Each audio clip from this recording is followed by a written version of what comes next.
Mohun Bagan super giant ACL tour match খেলার জন্য একদম প্রস্তুত এবং মাঠে নামছে। এবং তার আগে আমরা চট করে একটু অ্যানালিসিস করে নিচ্ছি যে যে দলটার সঙ্গে তারা খেলবে, অর্থাৎ এফকে আহাল, সেই দলটা কেমন হবে। সিম্পলি পল্লব আমার ইউটিউব চ্যানেল, আপনারা সবাই জানেন। তো অবশ্যই কন্টেন্ট সমস্তটা শোনার চেষ্টা করবেন। লেটেস্ট দারুণ দারুণ কন্টেন্ট আমি দিই বা দেওয়ার চেষ্টা করি, যেটা নর্মালি অন্য জায়গায় পাবেন না। সেই কারণে এই ধরনের ভিডিওসগুলো পেলে একটু কাইন্ডলি লাইক, শেয়ার এবং সাবস্ক্রাইব করবেন, আর বেল আইকন ক্লিক করে রাখলে নতুন কন্টেন্ট এলে অবশ্যই সঙ্গে সঙ্গে সেটার নোটিফিকেশন পেয়ে যাবেন। তো জাস্ট চলে যাওয়া যাক যে আহাল দলটা কেমন, মোহনবাগান সুপার জায়ান্ট কেমন। সবাই জানেন প্রচুর কম্বিনেশন হচ্ছে, অত্যন্ত ভালো ভালো সাইনিং হয়েছে। রবসন রবিনো একটা ফ্যান্টাস্টিক প্লেয়ার, যার শুধু বসুন্ধরা কিংসের হয়ে 113টা গোল কন্ট্রিবিউশন আছে 97টা ম্যাচে। So is a tremendous player. কিন্তু যেটা প্রশ্ন আসছে যে নাম্বার 10-এর রোলটা ফিল আপ করবে কে, যেটা একটা সময় হিউগো বিমো করতো, তারপরে সেটা অবশ্যই গ্রেগ স্টুয়ার্ট করেছে। এবং অসম্ভব ক্রিয়েটিভ যে ব্যাপারটা থাকে, সেই ক্রিয়েটিভ ব্যাপারটা কিন্তু এইখানটায় পারতো আমাদের সাহাব আব্দুল সামাদ, অবশ্যই পারে কিছুটা ক্ষেত্রে ক্রিয়েট করতে। এবং একটু তলা থেকে খেয়াল করবেন, গত দুটো সিজন আমরা দেখেছি, গত সিজনটা একটু সাবডিউড গেছে ডিবি পেট্রাটসের, কিন্তু ডিমিও তলা থেকে কিন্তু খুব ভালো লিঙ্ক আপ করে, স্পেশালি জেসন কামিংস এবং জেমি ম্যাকলারেন আসার পরে এই লিগের all time top goal scorer.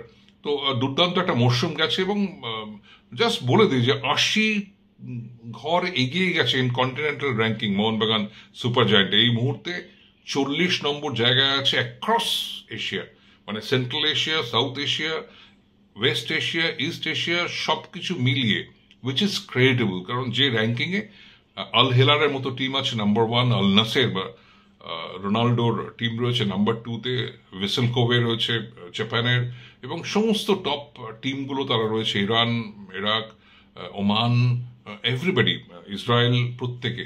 তো সেইখানটায় একটা ড্রিম সিজন গেছে, ফ্যান্টাস্টিক কিছু সাইনিং হয়েছে। তো basic combination will remain same. এবং মোহনবাগান যেভাবে উইং ধরে অ্যাটাক করে, সেই উইংটাকে বা চ্যানেলটাকে খুব সচল তারা অবশ্যই রাখবেন। এবং হোসে মেলিনা সেটা ট্রাই করছেন। ডুরান্ডে একটা ট্রিমেন্ডাস ফর্ম আমরা দেখেছি লিস্টন কোলাসোর একদম। এবং যেটা ইম্পর্টেন্ট, লিস্টন কোলাসো বরাবর শুধু ওই চ্যানেল ধরেই দৌড় করতেন এবং তারপরে ক্রস পাঠানো, যেটা কিছুটা ইস্টবেঙ্গলের নরেম মহেশ করেন। কিন্তু এইবারে ডুরান্ড কাপে আমরা দেখলাম যে লিস্টন কোলাসো কিন্তু কাট করে একটু অ্যাটাকারদের সরে যাওয়াটা, স্পেসটায় ঢুকে আসছে, coming central, which is very very important.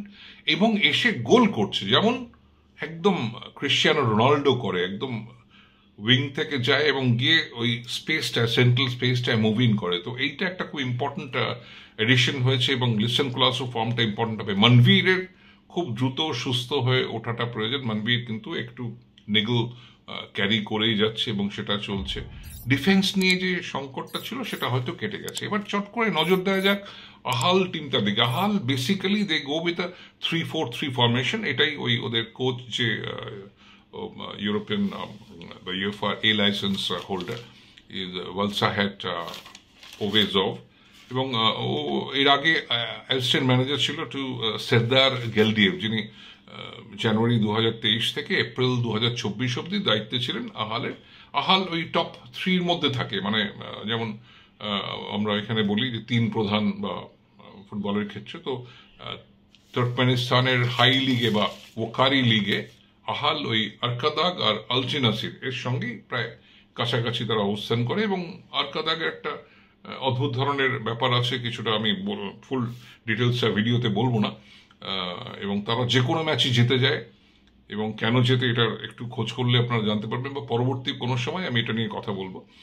কিন্তু আহালও খুব ভালো ফাইট দেয়। আহালের 2024 থেকে এই রিসেন্ট টাইমের মধ্যে 10 জন খেলোয়াড় ন্যাশনাল টিমে চান্স পেয়েছে। কারেন্ট টিমে 4 জন ছিল, যে ম্যাচটা ওরা লাস্ট থাইল্যান্ডের সঙ্গে খেলেছে।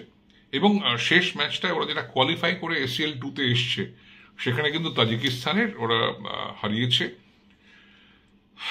এফসি রেগার টাডাজকে। এবং তারা প্রথমে গোল করেছিল, গুরগেনভ ডিফেন্স থেকে গোল পান তিনি। তো এবং তারপরে ওরা ইকুয়ালাইজ করে রেগার টাডাজ, এবং তারপরে উইনিং গোল পায় ওরা মির্জায়েভের মাধ্যমে। তো এইখানটায় ইম্পর্টেন্ট যেটা হচ্ছে, যেটা বলে দেওয়া যাক, যে ওরা মূলত 3-4-3 ফরমেশনটা প্রাইমারি যদি প্রত্যেকে জানেন যে 3 ব্যাক সিস্টেম তো অবশ্যই ইটালি থেকে ইমানেট করেছে এবং তারপরে খুব সফলভাবে প্রয়োগ হয়েছে, চেলসিতে হয়েছে, হটস্পারে হয়েছে, ওলসে হয়েছে। আর যদি বলেন যে কাউন্টার অ্যাটাক নির্ভর এক্সেলেন্ট প্লেয়ার থাকার কারণে সবচেয়ে সফল যেটা বলা হয় এই 3 ব্যাক সিস্টেমের সবচেয়ে ভালো প্রয়োগ 3-4-3 হিসেবে করেছেন কিন্তু চেলসি থাকাকালীন অ্যান্টোনিও কন্তে, এবং ফুটবল ক্লাব বার্সেলোনা তো ইয়োহান ক্রুইফ একেবারে মানে ফুল ফুটিয়েছেন। এমনকি ইংল্যান্ডের গ্যারেথ সাউথগেটেরও কিন্তু এই 3-4-3 ফরমেশনটা ইম্পর্টেন্ট ছিল, কেননা ইংল্যান্ডের উইং ব্যাকটা বরাবরই সবসময় খুব অনেক বেশি সংখ্যায় আসে কাইল ওয়াকারের ধরনের এসব প্লেয়ার থাকার কারণে। তো এইখানটায় কি হয়, এখানে 3 ব্যাক সিস্টেম মানে the defence line is very compact, যেটা আহালেরও আছে। এবং তারপরে যেটা হয় মাঝখানে 4 জন, দুটো পিভট মাঝখানটায় হচ্ছে নাজার, আমি লাস্ট ম্যাচটায় যারা খেলেছিল, এবং ওরা শেষ গ্রুপ লিগের ওকারির ম্যাচটা খেলেছে 20 আগস্ট আলচে নাসিরের সঙ্গে, 0-0 ড্র হয়। আর তার আগে যে ম্যাচটা ওরা খেলেছিল এই কোয়ালিফাই করার জন্য 13 আগস্ট, সেটা খেলেছিল এই যেটা বললাম তাজিক ক্লাবের সঙ্গে। তো ওইখানটায় সেন্ট্রাল পিভটের জায়গাটায় খেলেছে 27 বছর বয়সী নাজার টুয়াকেলাও আর গুরবান অ্যানিয়েভ। তো এই দুজন ভীষণ ভীষণ ভালো হোল্ড করে বল এবং কখনো কখনো নেমে এসে ডিফেন্সিভ ব্যান্ডকে হেল্প করে। কিন্তু সবচেয়ে ইম্পর্টেন্ট হচ্ছে দুটো প্লেয়ার যারা ডান দিক এবং বাঁ দিক দিয়ে অপারেট করে, the wing backs or the wing halves, যারা মুভমেন্ট করতে হবে। ডান দিকে অবশ্যই একদম 25 বছর বয়সী ব্যাসিমভ, একদম খেয়াল রাখবেন 5 নম্বর জার্সি পরে খেলে। আর বাঁ দিক দিয়ে যায় 30 নম্বর জার্সি পরে একটু বর্ষিয়ান আলব্যাক আব্দুর রহমামভ, এবং এরও মুভমেন্টটা কিন্তু খুব খুব ভালো। আর সবচেয়ে অভিজ্ঞ খেলোয়াড় হচ্ছে দলের অধিনায়ক এলমান টাগায়েভ, যে 10 নম্বর জার্সিতে পরে, মূলত ডান দিক থেকে অপারেট করে, কাট করে ঢুকে আসে, গোল পান। ন্যাশনাল টিমের হয়ে তার 3টে গোল আছে 19টা ম্যাচে।